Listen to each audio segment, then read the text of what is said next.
सीधे रुख करेंगे द्वारका का। दिल्ली के द्वारका का, जहां पर प्रधानमंत्री मोदी संबोधित कर रहे हैं, क्या कुछ कह रहे हैं, लिए चलते हैं।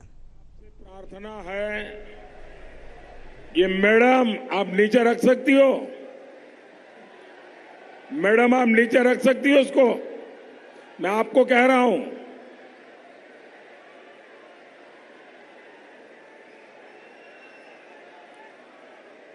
अगर आप लोग इजाजत दें तो मैं अपना बोलना शुरू करूं।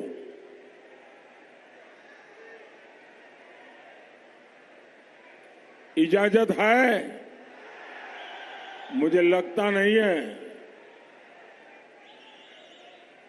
अगर आपकी इजाजत है तो मैं बोलना शुरू करूं। आपका ये प्यार, आपका ये उत्साह मेरे सर आंखों पर, लेकिन कम से कम मुझे तो बोलने तो दीजिए।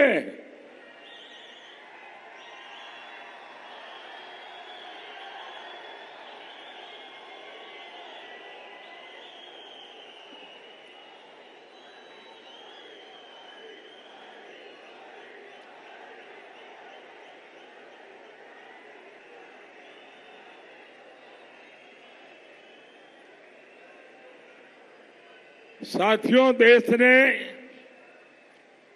कांग्रेस का मॉडल और बीजेपी का सरकार का मॉडल, दोनों में फर्क साफ है। कांग्रेस और इंडी गठबंधन वालों को न आगे का सोचने की फुर्सत है, न आगे का सोचने की क्षमता है, न ही उनको हमारे संसाधनों का उचित उपयोग करने की आदत है, न ही उनको अपनी गति तेज करने की, रफ्तार तेज करने की क्षमता है। इन लोगों ने 60 साल तक भारत के सामर्थ्य के साथ अन्याय किया है, और मैं कहूंगा इन लोगों ने आपराधिक कृत्य किया है। 140 करोड़ का इतना बड़ा देश भारत को जो स्पीड चाहिए, भारत को जो स्केल चाहिए, वह एकमात्र भारतीय जनता पार्टी की सरकार ही दे सकती है। अगर आप में रुचि हो तो मैं आज दिल्ली की जनता के माध्यम से देश के सामने ठोस आंकड़े प्रस्तुत करना चाहता हूं। आप भी अगर उसको नोट कर लेंगे, याद करेंगे और किसी से भी चर्चा करेंगे तो उसको भी हजरत लगेगा कि इतना बड़ा देश के साथ अन्याय किया इन लोगों ने। मैं एक के बाद एक आज आपको बताना चाहता हूं। आप कल्पना कर सकते हैं, कांग्रेस हर दिन 12 किलोमीटर हाईवे बनवा पाती थी। मोदी सरकार हर रोज करीब 30 किलोमीटर हाईवे बनवा रही है। कांग्रेस 60 साल में ज्यादा से ज्यादा 70 एयरपोर्ट बनवा पाई थी। 60 साल में 70। मोदी ने 10 साल में 70 नए एयरपोर्ट बनाकर जोड़ दिया।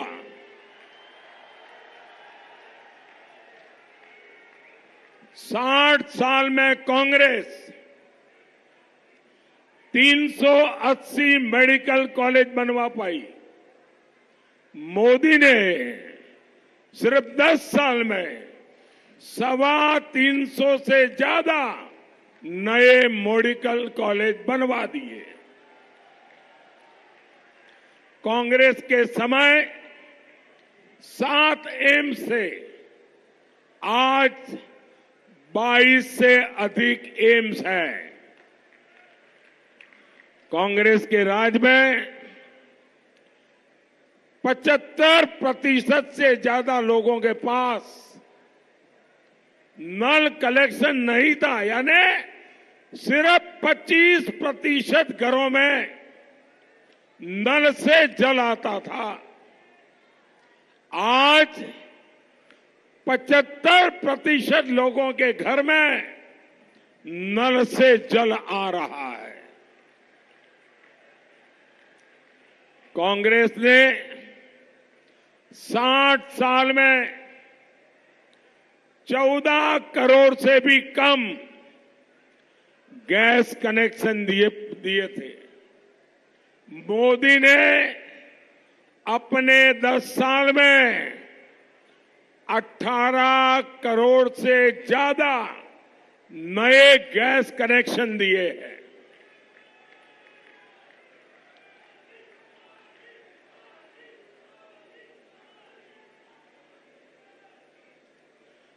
कांग्रेस के समय हम मोबाइल फोन इंपोर्ट करते थे, विदेशों से लाते थे। आज हम दुनिया के दूसरे सबसे बड़े मोबाइल एक्सपोर्टर बन गए हैं। कांग्रेस के समय बड़ी मुश्किल से कुछ 100 स्टार्टअप से आज करीब 1.25 लाख स्टार्टअप्स हैं। कांग्रेस ने भारत की डिफेंस इंडस्ट्री को बर्बाद किया।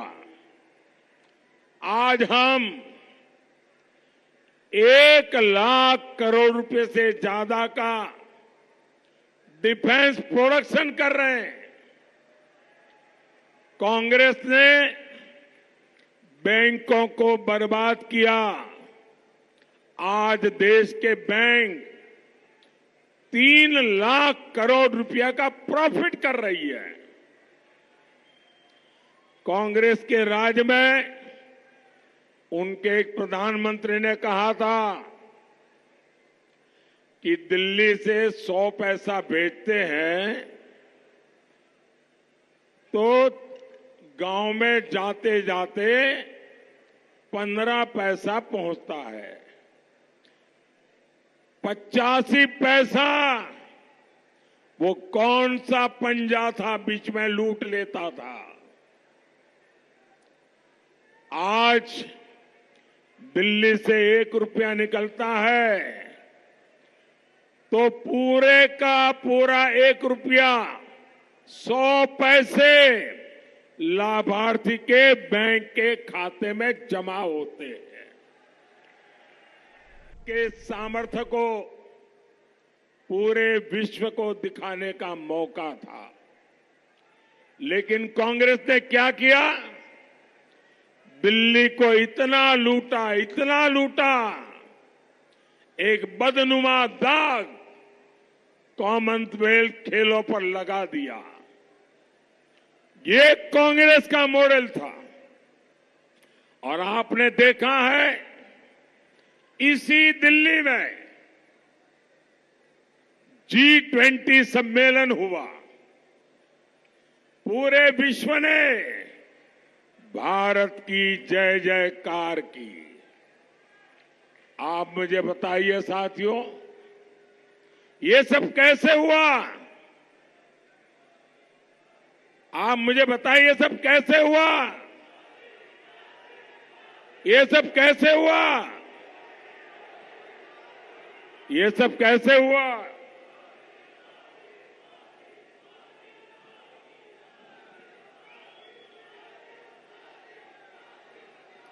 साथियों, ये सब इसलिए हुआ क्योंकि भाजपा का विकास मॉडल नेशन फर्स्ट के लिए कमिटेड है। हमारे लिए राष्ट्र प्रथम ये हमारा जीवन मंत्र है। दूसरी ओर कांग्रेस और इंडी गठबंधन है, इनका एकमात्र एजेंडा है फैमिली फर्स्ट। मैं देशवासियों को कहना चाहता हूं, मैं दिल्ली वालों को कहना चाहता हूं, आपको राजनीति की सारी जानकारियां हो या न हो तो भी, आपको देश की प्रगति की जानकारियां हो या न हो तो भी, आपको कांग्रेस के कारनामों का पता हो या न हो तो भी, आपको भाजपा की सिद्धियों का पता हो या न हो तो भी, दो शब्द से आप निर्णय कर सकते हैं कि सरकार किसकी बननी चाहिए। हमारा है नेशन फर्स्ट, उनका है फैमिली फर्स्ट। निर्णय देश करे, नेशन फर्स्ट चाहिए कि उनका फैमिली फर्स्ट चाहिए।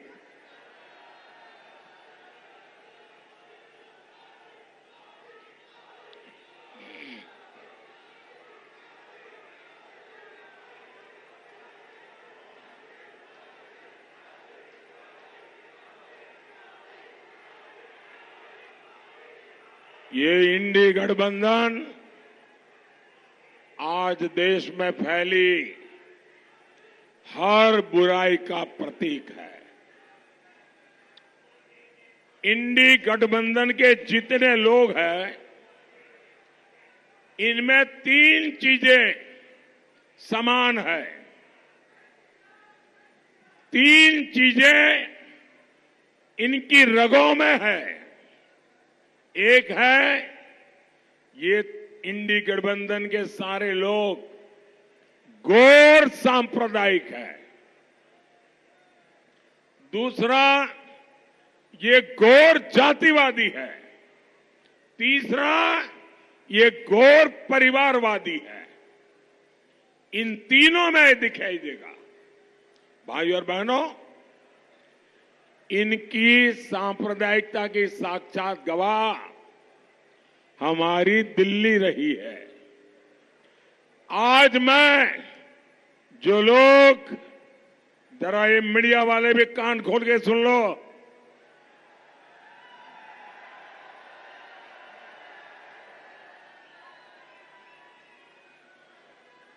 दिल्ली में जो लुटियन गैंग है, जो खान मार्केट गैंग है, उसने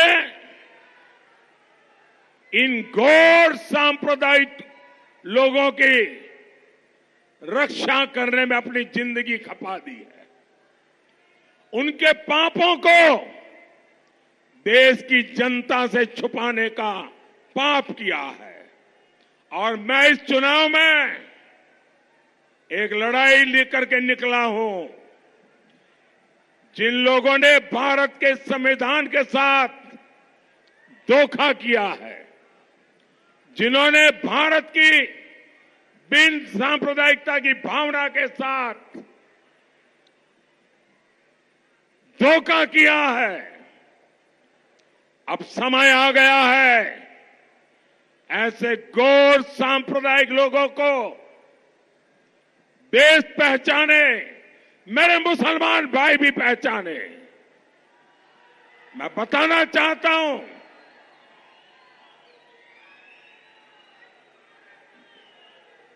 मैं जरा कांग्रेस के नेताओं को पूछना चाहता हूं। वो भाषण देते रहते हैं कि अगर पीएसयू का प्राइवेटाइजेशन होगा तो आरक्षण चला जाएगा। भाषण इतने करते हो, जरा आज मुझे जवाब दो।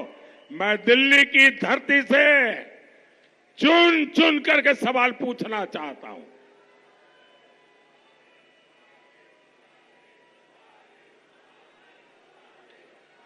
इसी दिल्ली में गले में जलते टायर डालकर मेरे सिख भाई बहनों को जिंदा जलाया गया था।